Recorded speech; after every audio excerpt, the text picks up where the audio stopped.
Hi everybody, welcome back aboard Deuces to the second in our riveting series of shows about how to fix your boat in exotic locations. Today we are coming to you from the west coast of Guadeloupe, so it's nice and calm, and we're sitting just offshore of the Pigeon Island Marine Park, right over there. It is a fantastic place to go snorkeling and scuba diving. It's a beautiful day here, but I'm going to take this time to talk to you about our latest upgrade on Deuces.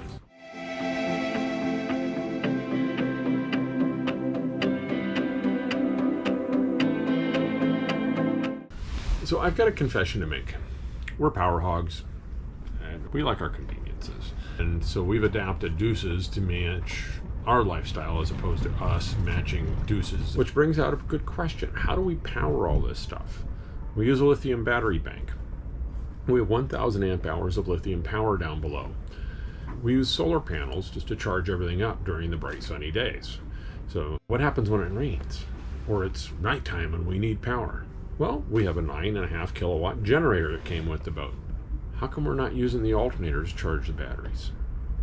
Well, the stock alternators that come with your motors were really automotive alternators, and they were designed to replenish the start battery that was used to start the motor, and then after it was done doing that, it would have some surplus power to sit there and power the stuff like lights and turn signals. They weren't really designed to be used on a boat to recharge a massive battery bank.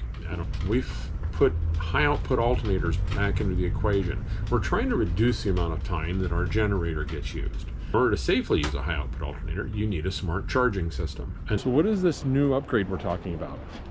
Well, it's the AT3 system from Electromaax, and it is a package deal. There is a smart charger for the alternators, there is a battery management system for our lithium batteries, and there is a systems monitor that keeps both of the alternators, one for each engine, working cooperatively.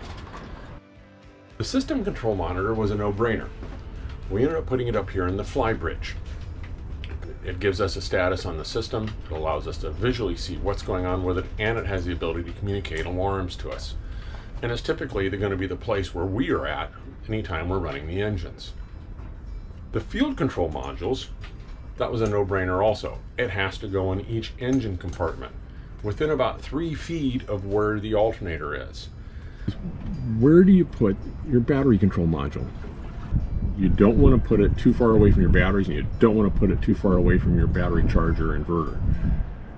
So draw a line between your battery charger and inverter, split the distance, and see what's available in that general region on your boat. Keep in mind how you have to route the cables to get to it. And keep in mind, the cable you're going to route is going to be like about the size of your thumb. So we put ours in our port engine compartment. And let's go down there and take a look and see what it looks like. Look, it's an amazingly empty engine room. Anybody on a Lagoon 440 will know I'm lying.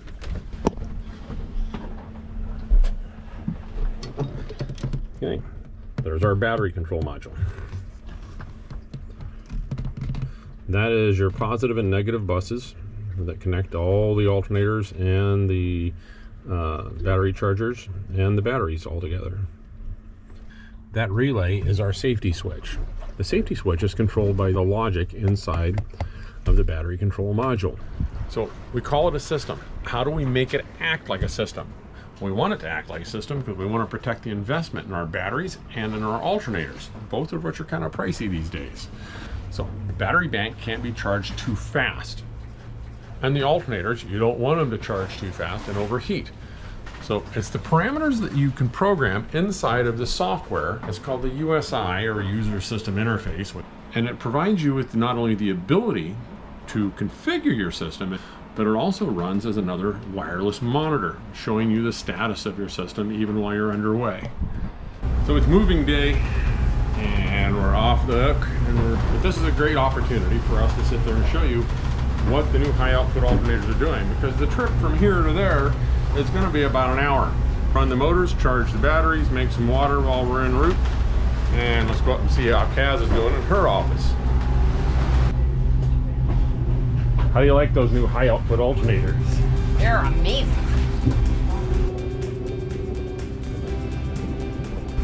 I'm putting in, what, 200 and almost 250 amps? Sweet.